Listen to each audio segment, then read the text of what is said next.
อืมโอ้เห็นวัตถิมันแบบพอดีตัวเนี้ยอืม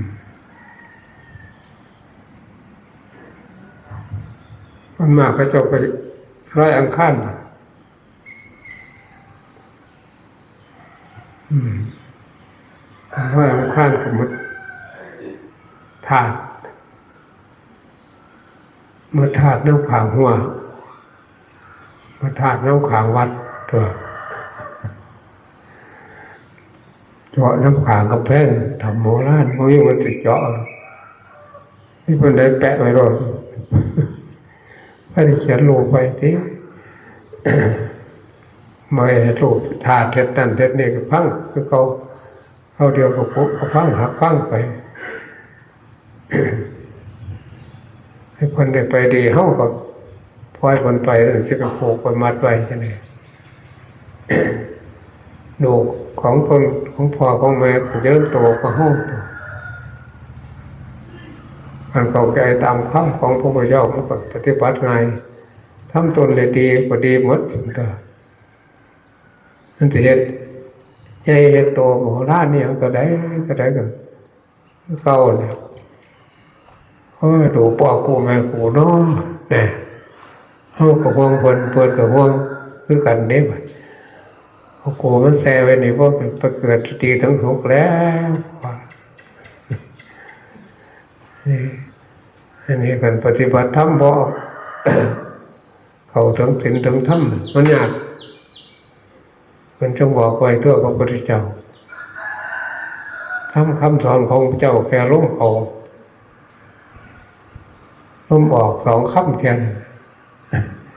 ยากที่สามัญชนคนธรรมดาจะทำได้นั่นเป็นบนที่ตามโบสถ์ตามเมียงล้มเลาะวัดบ้านวัดอย่างเดียวอันเต็มเดียมเยอะอันเป็นพลาสติกเป็นทองเหลืองตะกี้มันก็ทุบเอาไปง่ายแล้วเป็นทองเหลืองราคาแพงเลยอันนี้มันเกือบไปด้วยเฮ็ดเป็นทูบพลาสติกเบาๆลงเขาไปทุบขายคือกันทิมไว้แล้วตัวเทียบตัวแดนลูกแค่ลูกผู้ใดต้องผู้ใด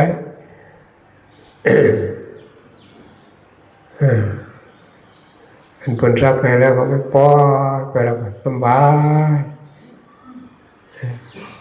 สุดยอดทุกข์พระเจ้าก็สงฆ์เป็นธรรมเป็นที่กรรมให้เดี๋ยวนี้เหตุตามคำของพระพุทธเจ้าผู้ไปก็สบายผู้อยู่ก็ปกครองผู้ไปก็ปกครองกันถือเอาเหตุผลของพระพุทธเจ้าโดยพ้นสะดวกคือกติการเตือนตนเองเนี่ยตัวของพ่อของแม่กับตัวของเฮาเนี่ยละ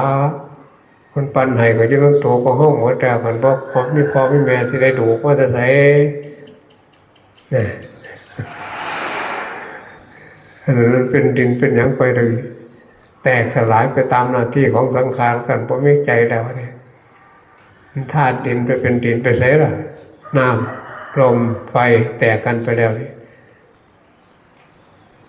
แตกขึ้นไปเป็นธาตุเดิมของพระเจ้าอันดูก็ธาตุแข็งธาตุน้ำก็ธาตุเหลวธาตุลมก็บ่มีแล้วพวกอบอุ่นก็บ่มีก็เป็นไปเสร็จแล้วอันดับต่อไปก็ทรงสิสักบังละคุณให้ท่านจะเอาไปทำตามพิธีกรรมเนจาวาตาสังฆาราหัวปาดาวายาดัมมิโนหัวปาจิตวาเนโรชานเตสังโฆปาสังโมโสโฆสามเบสาตามรันติจามาเร่งโสจามาเรสาเรเทวาหังมาเรสาเมเทเมตาสังไสโยอุทิศส่วนบุญกุศลให้เด้อ